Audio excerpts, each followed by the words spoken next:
Hello friends, ഇന്ന് നല്ല tasty ആയിട്ടുള്ള മീനടയാണ് ഞാൻ തയ്യാറാക്കുന്നത്. കണ്ണൂക്കാരുടെ ഭയങ്കര സ്പെഷ്യലായിട്ടുള്ള ഒരു ഐറ്റമാണ്. ഇതറിയുന്നവരുണ്ടാവും, എന്നാൽ അറിയാത്തവർക്ക് വേണ്ടിയിട്ട് ഈ റെസിപ്പി ഞാനിടാം. നല്ല ടേസ്റ്റിയാണ്. നമ്മുടെ കല്ലുമ്മക്കായൊക്കെ പോലെ നല്ല അടിപൊളി ടേസ്റ്റി ആയിട്ടുള്ള ഒരു റെസിപ്പിയാണ്. ഇതെങ്ങനെയാണ് ആക്കുന്നത് നോക്കാം. ആദ്യം പാനിലേക്ക് ചൂടാകുമ്പോൾ വെളിച്ചെണ്ണ ഒഴിച്ച് കൊടുക്കുക. വെളിച്ചെണ്ണ ഒഴിച്ചിട്ട് തന്നെ ഇത് കുക്ക് ചെയ്തെടുക്കണം, എന്നാലേ അതിൻ്റെ ടേസ്റ്റ് ഉണ്ടാവൂ. പിന്നെ ഞാൻ അയിലയാണ് ഇവിടെ യൂസ് ചെയ്യുന്നത്. അയില മുളകും മഞ്ഞളും ഉപ്പും ചേർത്ത് മാരിനേറ്റ് ചെയ്ത് വെച്ചതാണ്. ഇനി ഇതൊന്ന് ഫ്രൈ ചെയ്തെടുക്കാം. വലിയ അയിലയാണെങ്കിൽ നമുക്ക് പെട്ടെന്ന് ഒരു 3 അയില മതിയാവും. ഇത് ചെറിയ ചെറിയ അയില ആയതുകൊണ്ട് ഞാനൊരു 5-6 അയില എടുത്തിട്ടുണ്ട്. അയില വെച്ചുണ്ടാക്കിയാലാണ് നല്ല ടേസ്റ്റ് ഉണ്ടാവുക. നിങ്ങൾക്ക് വലിയ മീൻ വെച്ചും ചെയ്യാം, പക്ഷേ അയിലയാണ് കൂടുതൽ ടേസ്റ്റ് തോന്നിക്കുന്നത്. ആവശ്യത്തിന് കറിവേപ്പിലയും കൂടി ചേർത്ത് കൊടുത്ത് ഇതൊന്ന് ഫ്രൈ ചെയ്തെടുക്കാം. പിന്നെ എൻ്റെ ചാനൽ ഇതുവരെ സബ്സ്ക്രൈബ് ചെയ്തിട്ടില്ലെങ്കിൽ എല്ലാവരും ഒന്ന് സബ്സ്ക്രൈബ് ചെയ്ത് സപ്പോർട്ട് ചെയ്യണേ.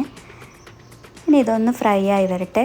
ഇനി ഇതേ ഓയിലിൽ തന്നെയാണ് നമുക്ക് മസാല ആക്കി എടുക്കേണ്ടത്. അപ്പോൾ ഇതൊക്കെ ഒന്ന് ഫ്രൈ ആയിട്ടുണ്ട്. ഇനി ഇത് മാറ്റി വെച്ച് നമുക്ക് ഈ ഓയിലിൽ തന്നെ മസാല ആക്കിയെടുക്കണം. ഇനി ഇതിൽ നമുക്ക് ഉള്ളി വഴറ്റിയെടുക്കണം. ഞാനിവിടെ 3 വലിയ ഉള്ളിയാണ് എടുത്തത്. അത് ചെറുതായി അരിഞ്ഞ് വെക്കാം. അതൊന്ന് ഈ ഓയിലിൽ തന്നെ നമുക്ക് ചേർത്തൊന്ന് വഴറ്റിയെടുക്കാം. ഇനി ഇതൊന്ന് വാടി വരുമ്പോൾ നമുക്കിതിലേക്ക് ഇഞ്ചി വെളുത്തുള്ളി ചതച്ചതും കൂടി ചേർത്ത് കൊടുക്കണം. ഇത് ആവശ്യത്തിന് ഉപ്പ് ഇട്ട് കൊടുക്കുക. എന്നിട്ട് നമുക്കൊന്ന് ഇതൊന്ന് വഴറ്റാം. നല്ല ടേസ്റ്റി ആയിട്ടുള്ള ഒരു അടയാണ്. എല്ലാവരും ഒന്ന് ട്രൈ ചെയ്ത് നോക്കണം. കുട്ടികൾക്കും വലിയവർക്കും ഒക്കെ എല്ലാവർക്കും ഒരുപോലെ ഇഷ്ടപ്പെടും. ഇനി ആവശ്യത്തിന് നമുക്ക് കറിവേപ്പില ചേർത്ത് കൊടുക്കാം. ഇനി ചേർക്കേണ്ടത് ഇഞ്ചി വെളുത്തുള്ളി ചതച്ചതാണ്. അതും കൂടി കുറച്ച് ചേർത്ത് കൊടുക്കുക.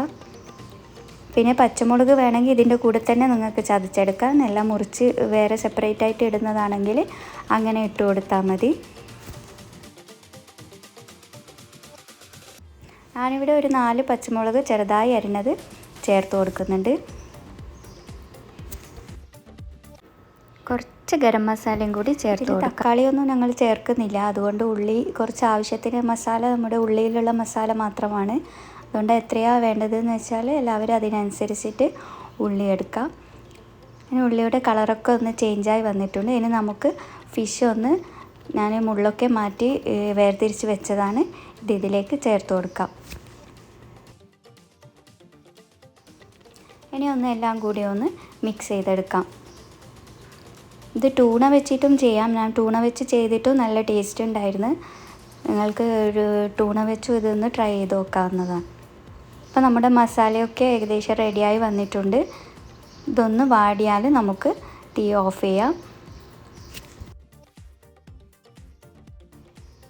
ഇനി നമുക്ക് അരിപ്പൊടിയാണ് ഞാൻ എടുത്തത്. അരിപ്പൊടി നമുക്ക് വെള്ളം ചേർത്ത് ആവശ്യത്തിന് ഉപ്പും ചേർത്ത് ഇതൊന്ന് കുഴച്ചെടുത്തതാണ്. സാധാ അരിപ്പൊടി നമ്മുടെ പത്തിരിപ്പൊടിയാണ് ഞാൻ യൂസ് ചെയ്തത്. ഇത് ഓരോ ഉണ്ടകളാക്കി നമുക്കിത് പരത്തിയെടുക്കാം.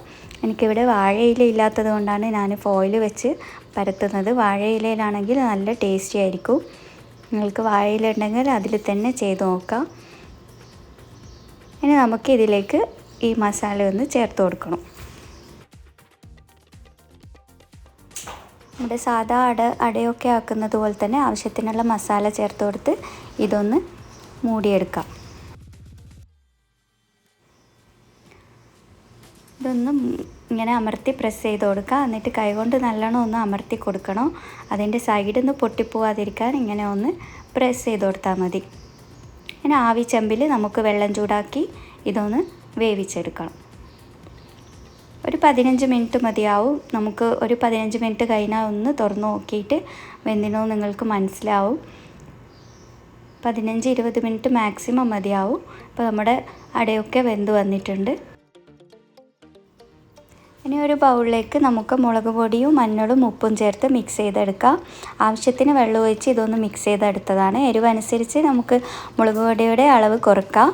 കൂടുതൽ എരിവ് വേണ്ടെങ്കിൽ ഇത്ര കൂടുതൽ മുളക് ആവശ്യമില്ല. ഇത് എരിവില്ലാത്ത മുളക് പൊടിയാണ്. ഇനി നമുക്കിതിങ്ങനെ അടയുടെ മേൽ തേച്ച് കൊടുക്കണം. ഇങ്ങനെ ചെയ്തതിന് ശേഷം ഇത് ഓരോന്നും വെളിച്ചെണ്ണയിൽ തന്നെ നമുക്ക് ഫ്രൈ ചെയ്തെടുക്കാം. ആവശ്യത്തിന് വെളിച്ചെണ്ണ ഒഴിച്ച് കൊടുക്കാം. ഇതൊന്ന് ചൂടാകുമ്പോൾ നമുക്ക് ഓരോന്നായിട്ട് ഫ്രൈ ചെയ്തെടുക്കാം.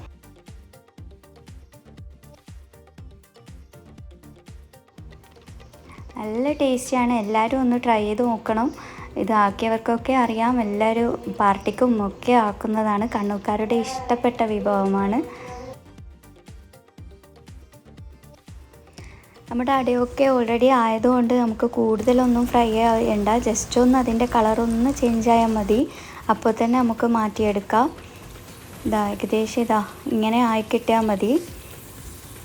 ഇത് നല്ല ഫ്രൈ ചെയ്യാതെ കുട്ടികൾക്കൊക്കെ നിങ്ങൾക്ക് ഇങ്ങനെ വേവിച്ചിട്ടും കഴിക്കാൻ നല്ല ഹെൽത്തിയുമാണ്, ടേസ്റ്റിയുമാണ്. ഫ്രൈ ചെയ്താൽ കൂടുതൽ നല്ല ഒരു കല്ലുമ്മക്കായുടെയൊക്കെ ടേസ്റ്റായിട്ട് വരും. നല്ല രസമാണ്.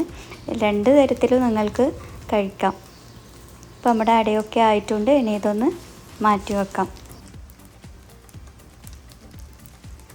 വളരെ ടേസ്റ്റി ആയിട്ടുള്ള നമ്മുടെ മീനട റെഡി ആയിട്ടുണ്ട്. എല്ലാവരും ഒന്ന് ട്രൈ ചെയ്ത് നോക്കുക. എല്ലാവരും ഫീഡ്ബാക്കും കമൻസും ഒക്കെ അറിയിക്കുക. എൻ്റെ ചാനൽ ഇതുവരെ സബ്സ്ക്രൈബ് ചെയ്യാത്തവരുണ്ടെങ്കിൽ എല്ലാവരും ഒന്ന് സബ്സ്ക്രൈബ് ചെയ്ത് സപ്പോർട്ട് ചെയ്യുക. ഇതുപോലെ നല്ല നല്ല റെസിപ്പീസുമായി ഇനിയും വരാം. താങ്ക്